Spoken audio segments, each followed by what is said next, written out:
Good morning or good afternoon. It's 10 o'clock Dallas time. I am in Cowboy Stadium. So just so you're aware, there's the big scoreboard. There's the field. Soccer game going on tomorrow. I am going to do a quick podcast. The newsletter is going to be what you really want. Dailystockpick.substack.com. I'm going to print out a pretty good newsletter with really good information. A look at Apple, look at Amazon.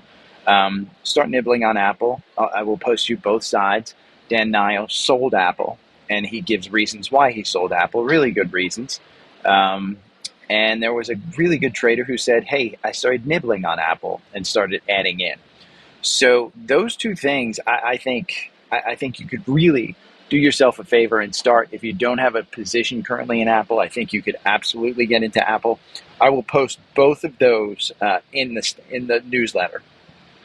Both of those particular looks.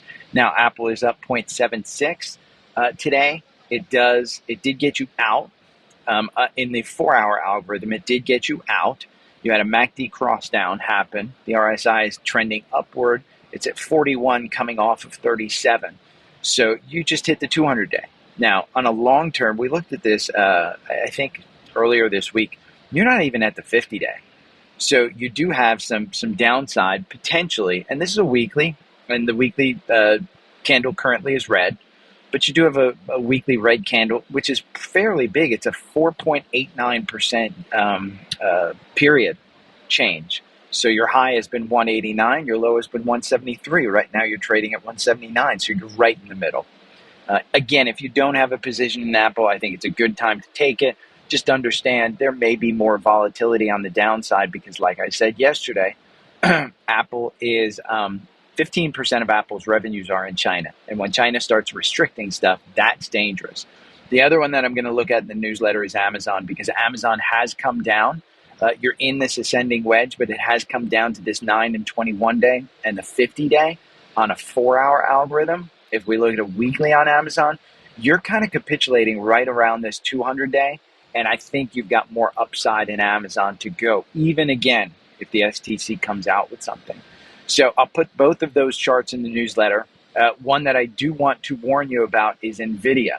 NVIDIA, the CEO, and this is making a lot of news, the CEO over the past week has cashed out on $42 million in shares, completely crashing this stock. And it's not just that.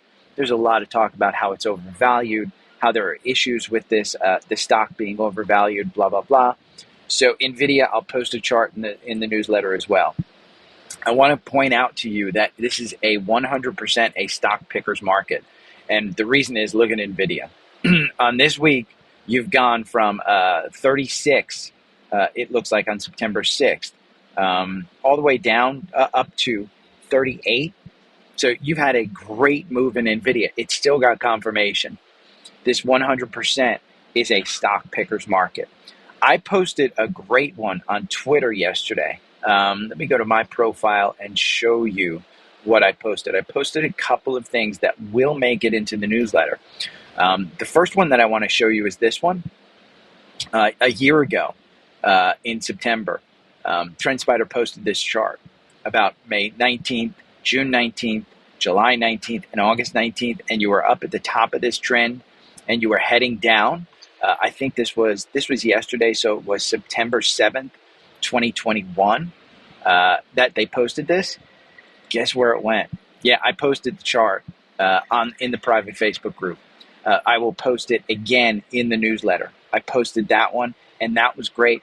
The other thing that I posted, and I will post in the newsletter, is, if we go back here, this. This was a gap signal that would absolutely fill. This is Devon Energy. And I said, and I'll post this in the newsletter so you can see it, and I will absolutely. There are 6 things that I noticed in this chart. This is the gap right here. This is the algorithm saying buying at 50. There were tons of signals to buy right here, whether it's the MACD cross up here, whether it's the MACD cross up here and the 9-day and the 21 crossing up, tons. Signal to sell is this kind of button hook. Now, did I sell? No, I haven't sold yet. Let's take a look at Devon real quick. to see where it's at. Devon is up 1.26%, so you've got a green candle that is above the 9-day, so you still have confirmation. So no reason to sell, but I will post in the newsletter 6 things that I saw on that chart with Devon. I think Devon, you're still going. September 21, we did see the dip. I'll post that. This is the Devon chart. One thing that this is how charting works. Uber.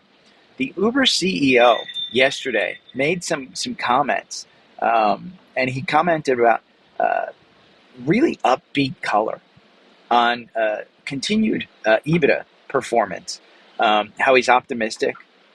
He called the consumer very strong. And I want you to know, as far as Uber goes, I'm adding to my position. In my mind, I think we've seen this kind of hover around this 9-day. You're seeing on the weekly here, we haven't come back down below that 9-day. The 200-day is at 37. I don't think you get back there. It is a bit extended, but when you look at the all-time highs here in 2021 at 57, 46 isn't crazy. So I'm going to definitely add to my position. I liked his commentary yesterday. I will post, there are a ton of stocks that are currently a buy in the 65-minute algorithm. The 65-minute algorithm, so you know, it uses the 8-day EMA, and you can use this. There are a ton of stocks that have 1, 2, 3, 4, 5, 6, 7, 8, 9, 10, 11, 12, 13, 14, 15, 16. As I'm recording this, there are a couple of candles more. You can see Uber, it was a sell. You made 0.47. You got to buy. So 46.71. Again, use that 36-minute or 65-minute algorithm for you. Some scans that got 4-hour cross-ups on this algorithm. First one is UNH, United Healthcare, at 481. We can see that one right here. 486. It's trading at 481. It's down 0.3. But I still say anything under 500, I think you're safe buying. This gap has been in danger of getting filled here. Just United Healthcare hasn't performed that great. Another one that has in the healthcare industry that has performed really well is Eli Lilly. This one, again, it's a secondary cross up here. You had your initial at 515. You're trading at 581 right now. If you got in around this earnings on August 9th, 1 month ago at 515, and you're at 581, you're up 1.47% today, that one crossed up. We had a cross up in the real estate sector, XLRE.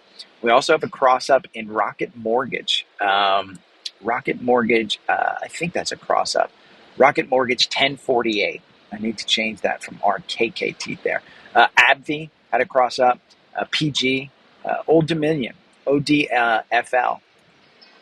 This one, Old Dominion Freight, had a cross up 409. It's a secondary cross up after the ex-dividend date. So there's a bunch of different ones. We also had, 1, 2, 3, 4, 5, 6, 7, 8, 9, 10, 11, 12, 13. 13 levered ETFs that crossed up, the majority on the downside. So today, you're getting hit with those. If I just look at this market, Apple is up, Amazon is up, Boeing is down 2% at 210. Get it? It's going back to 220. I mean, might as well buy it. If you're waiting for it to get to 200, like I said, hey, buy it under 200. You might not have the chance. So enter into it slowly. Bank of America is up slightly. Cleveland Cliffs is down. Devon Energy, like I said, 1.2%. It's up. Coke is at 58. Get that one under 60. Eli Lilly up 1.5%. Microsoft is up 1.2%. NVIDIA is down 1%. Let's see where SMCI is. That's the one that I currently own. Let's see. SMCI is up 1.39%. So it's bucking NVIDIA's trend. This one's up. I'm telling you, this one's going back to that gap. It's either going to get to 300 and reject like it did on NVIDIA earnings, or it's going to get back to 350. One or the other. Let's see. Roblox is down slightly. Shopify is down at 63. Get that one. I think Shopify down at 63. This one kind of getting that button hook here. I think it hopefully will reject off that gap. If it fills that gap down to 60, just add to it again. Just add to it again. Honestly, just add to it again. Tesla, we're at 250. My guess is you get back to this 300 level before you get back down here to this gap. but add in slowly, add your right there. Uber is up 1%. So XOM up 1.8%. Energy is definitely the play. So I'm giving you a couple. I got to go and work. I got to put this together. The newsletter is going to be where it's at. dailystockpick.substack.com. You can subscribe to that newsletter. I'll include a bunch of charts. I'll include a bunch of symbols that crossed up. I'll include a bunch of information. I'll include both those analysis of Apple, where one person said, "Hey, I'm entering into my position. I could have waited." Here's the quote that I had. Yep, I could have waited, but I rarely buy 100% of the position on the first day regardless. This stock is perfect for breaking up into a few prices on my entry. So the thought is from one trader, Apple is great. Thought from another trader, Dan Niles, is, hey, Apple's expensive. It's got a ton of risk with the China stuff, so you want to be careful. So there's your podcast for today. Again, the newsletter is probably the best. I'm here at Dallas Stadium, if you can't tell. It's good. So if you haven't seen the video, definitely watch the video. I'll post the video on Spotify. Oh, I did it on Big Head. I should probably go back through those charts. But again, the newsletter is probably where it's at. So enjoy. I will talk to you guys. I'm off on Monday. So I'm still traveling on Monday. And I may be traveling on Tuesday and Wednesday as well. That's why you should get the newsletter. At the very least, I'll do the newsletter. And I think they're coming through this section to start cleaning soon. So take care. Bye.